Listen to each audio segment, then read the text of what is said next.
Hello and welcome to Diplomatic Insight. I am Oyebola Ajiboye.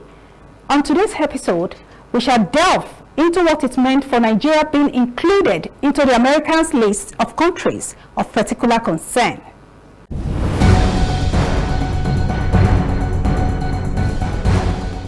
Welcome back. The President of the United States of America, President Donald Trump, has designated Nigeria as a country of particular concern following his announcement of religious persecution in Nigeria.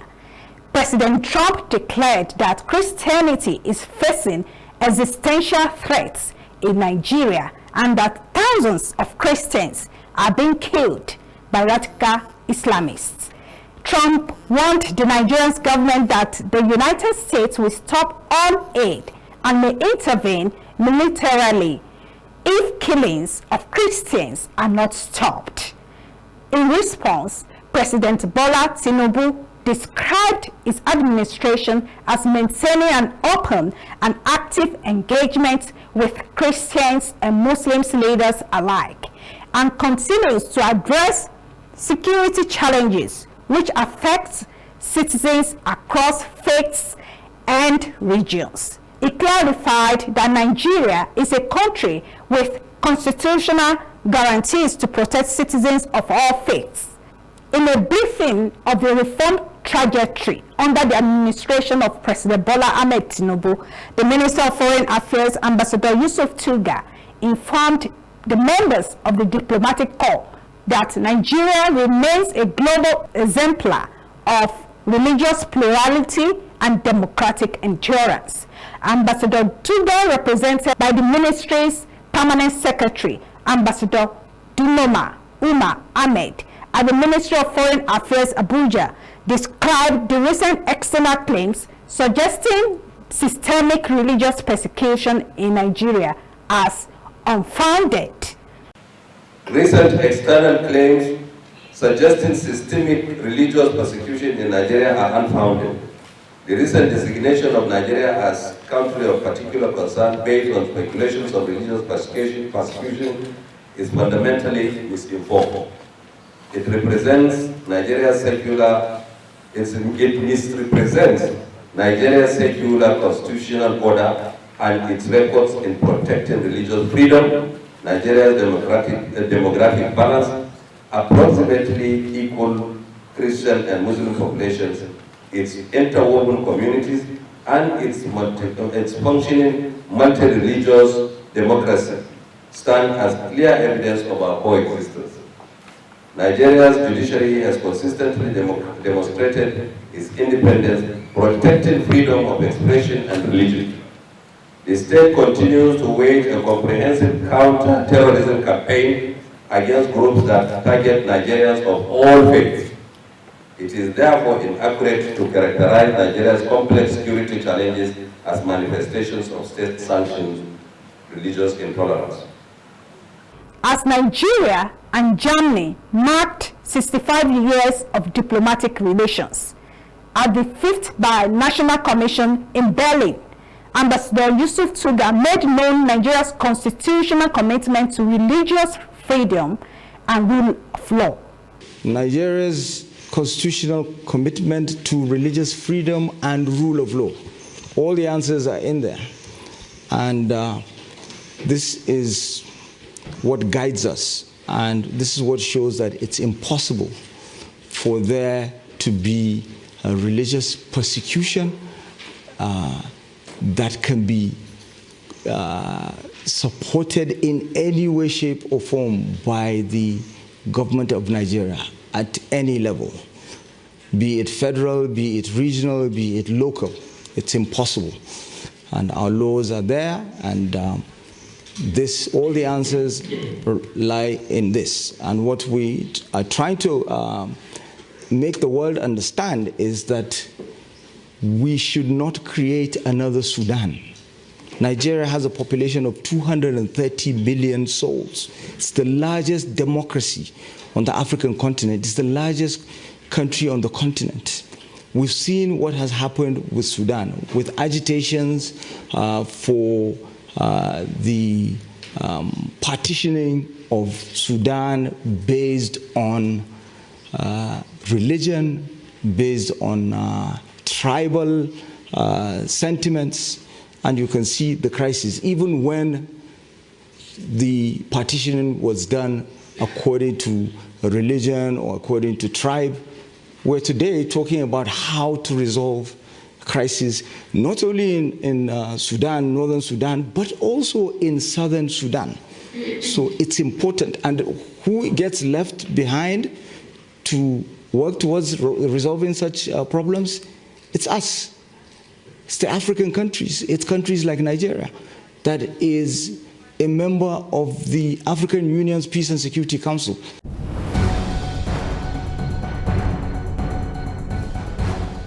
We are still on diplomatic insights.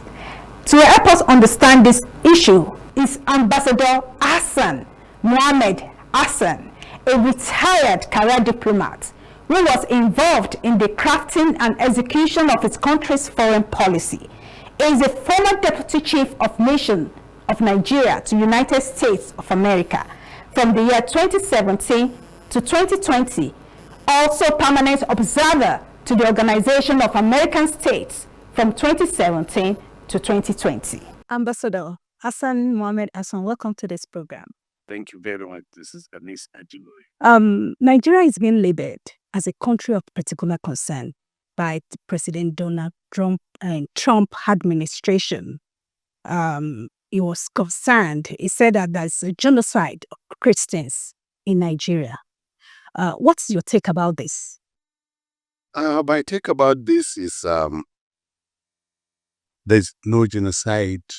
I mean, if there is genocide at all, it's genocide of Nigerians by foreign terrorists. It's not one section against the other. No, we don't have it. What we have is terrorists from outside.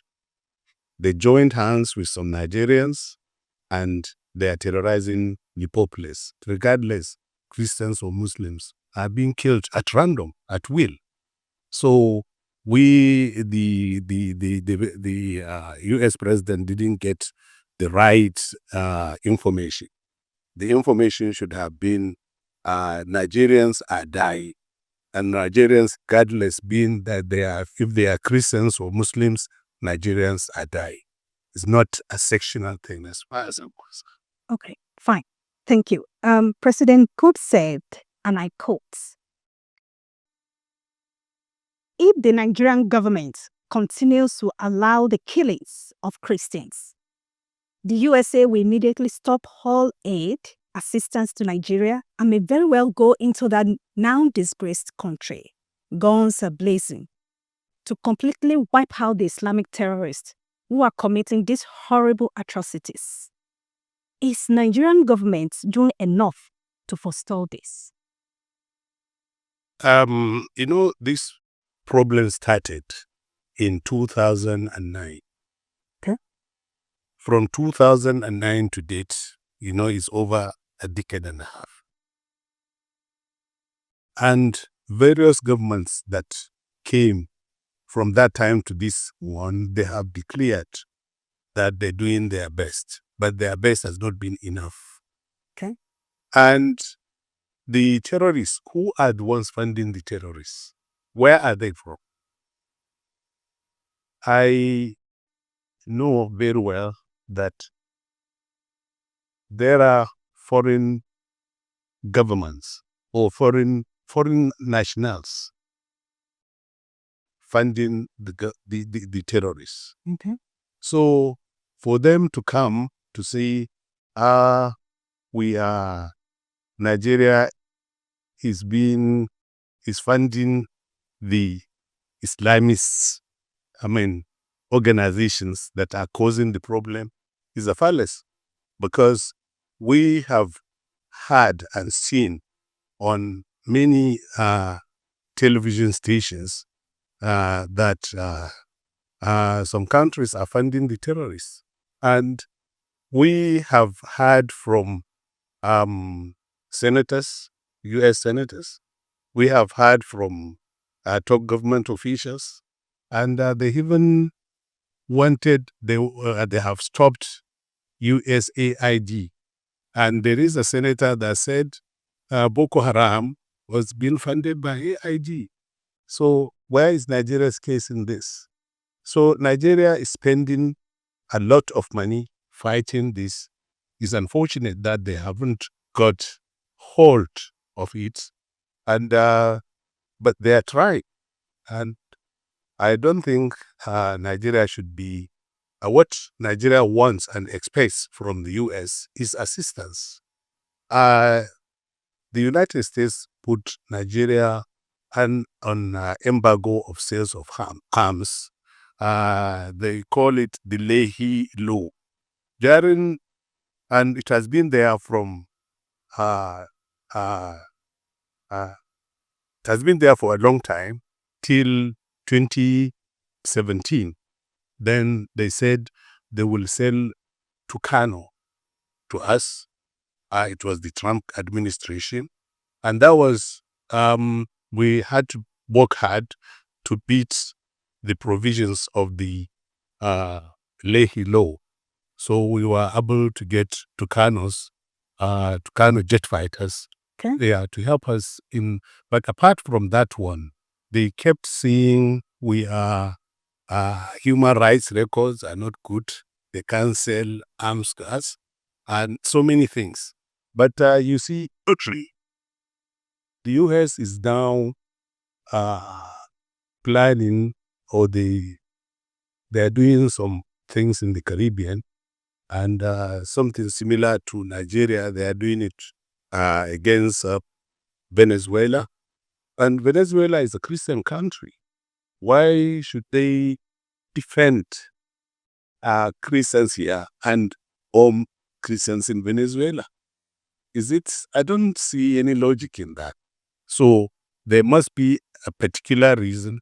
It's unfortunate that Nigerians are being murdered by radical Islamists. So that thing has to be taken care of. So beyond the professed love for Christians, is there any other motive, undeclared motive, that would want the Americans to invade Nigeria? You see, invasion doesn't even come in the first place, because we seem to be having problems, which we can't, it's becoming intractable. We need assistance. It's for them to come say, look, gentlemen, this is of concern to us. How do we go about it? Because Nigeria and the U.S. are friendly countries. Our representation, our diplomatic engagements has been the highest as far as Nigeria is concerned. So Nigeria is not an enemy territory. It's a friendly territory and a friendly government to the United States. How do you treat your friends this way? You don't treat friends that way. You come and say, okay, what is the issue?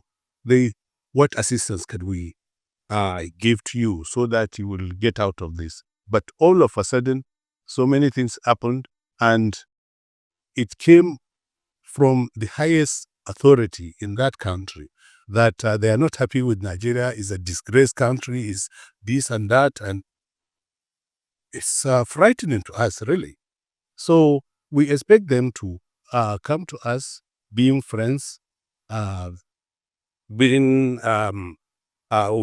engage with them at the highest levels, and we have avenues of contact and discussions, and we have what we call the binational agreements between Nigeria and the United States, which can be an avenue through which they will discuss and see what assistance they can give to us.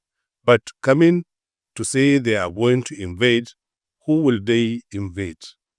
And how will they save Christians? Because the Nigerian society is so entangled. You have families, some are Christians, some are Muslims. How do you get that out? So if they are doing something, I believe they need to come, meet our security forces, discuss with them, provide solutions, and they follow that through. Thank you, Ambassador. Nigeria has abundant mineral resources, rare earth resources like lithium, used to make holes and satellites, and we have like columbites and all that. Some people think that is this rare minerals that is part of the motive for the intervention, the military intervention. What do you think? Yeah, some people believe that, and I was in the United States on so many occasions. We've been summoned to the State Department, and told us that some foreign countries are making some kind of footprints. Their imprints are there, and we should do whatever. But we are free to trade with whoever we want to trade with. That's the essence of the World Trade Organization. So there are those that are suggesting, which with taking into account what is happening in Nigeria and in other places, the likelihood is there that there are things they are interested in. It's not only the rare earth minerals, but we have our petroleum, we have who are importing refined petroleum from there now.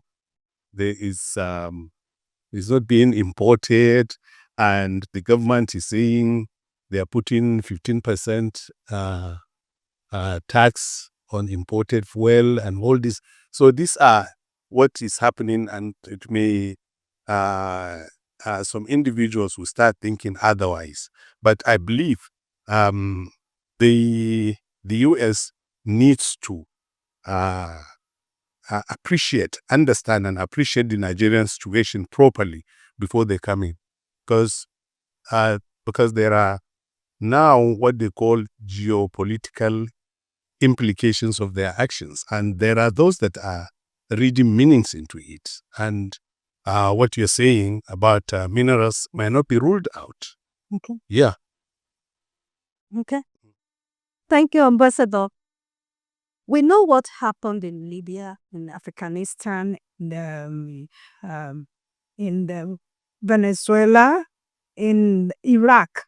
Should Nigeria fear the same fate? Should Americans invade Nigeria?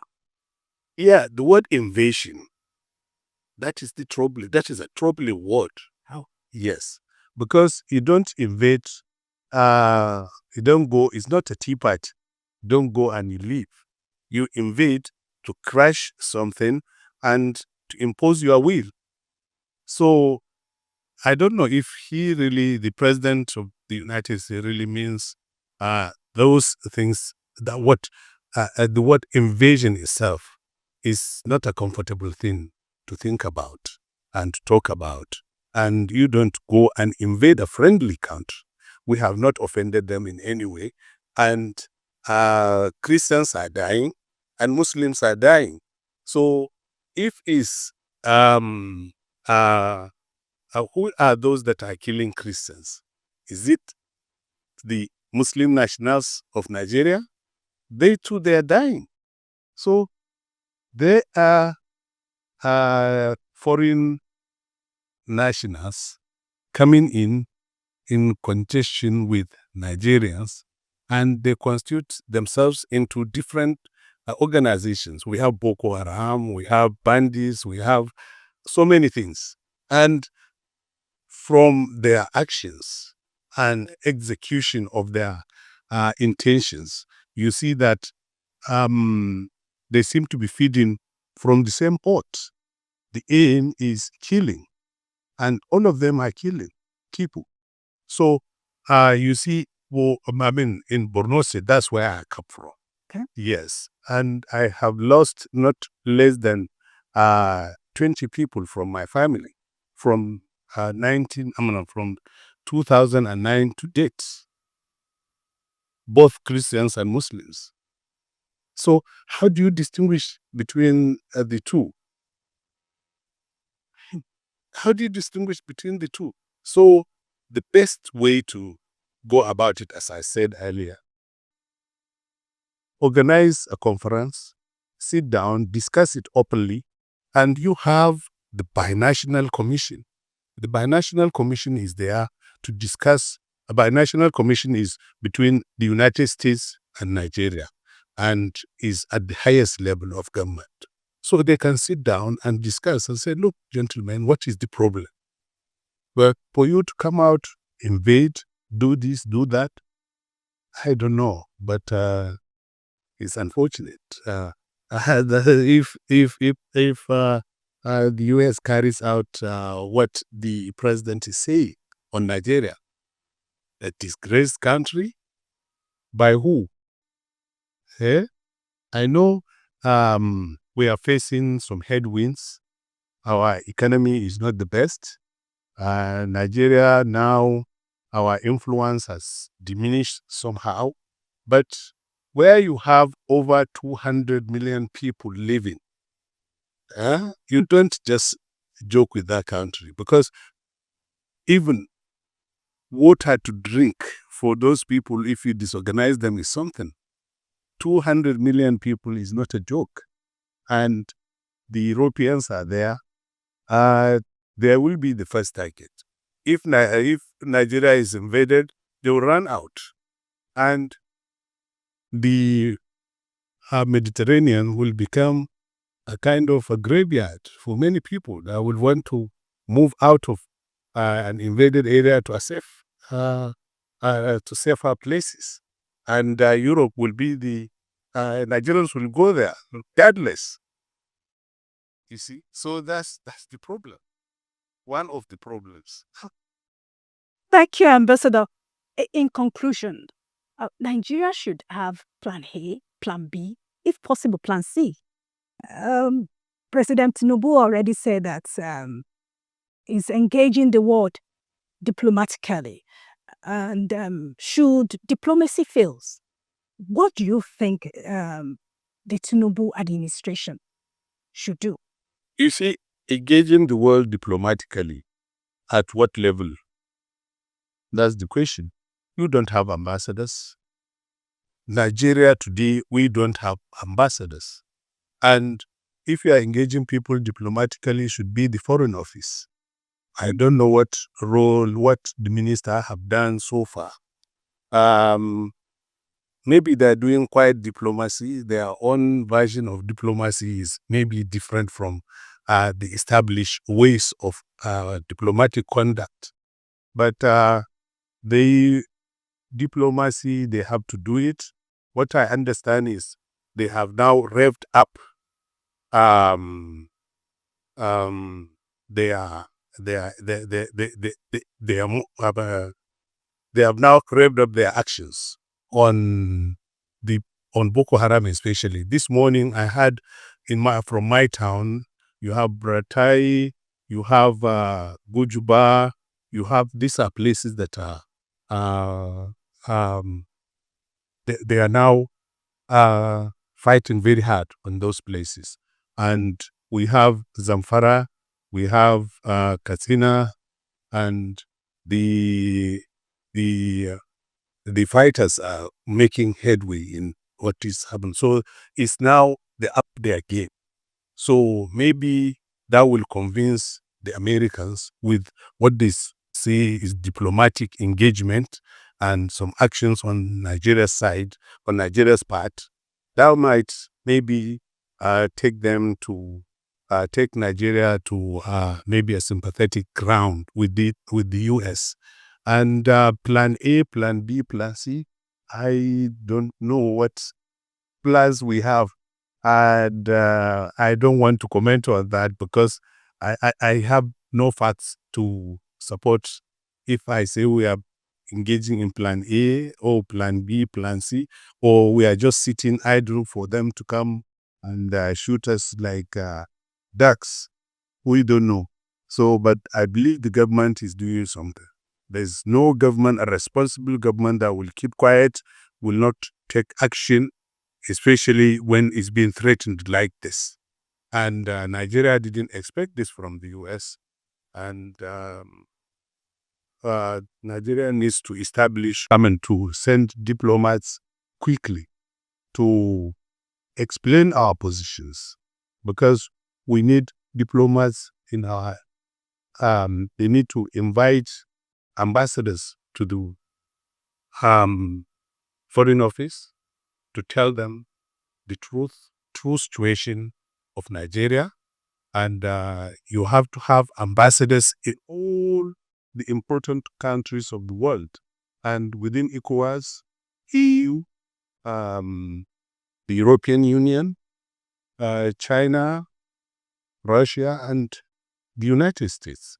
So it makes it easier. But I've not heard of any appointment. It's now over 2 years. I don't know what the government is waiting. So that tells you the level of diplomatic engagement that the government is doing. Ambassador Hassan Mohammed, it's a pleasure to have you on this program. Thank you Thank very you much. so much. Thank you. That's all for today on Diplomatic Insight. Thank you for watching and see you next week for another interesting episode. Stay informed.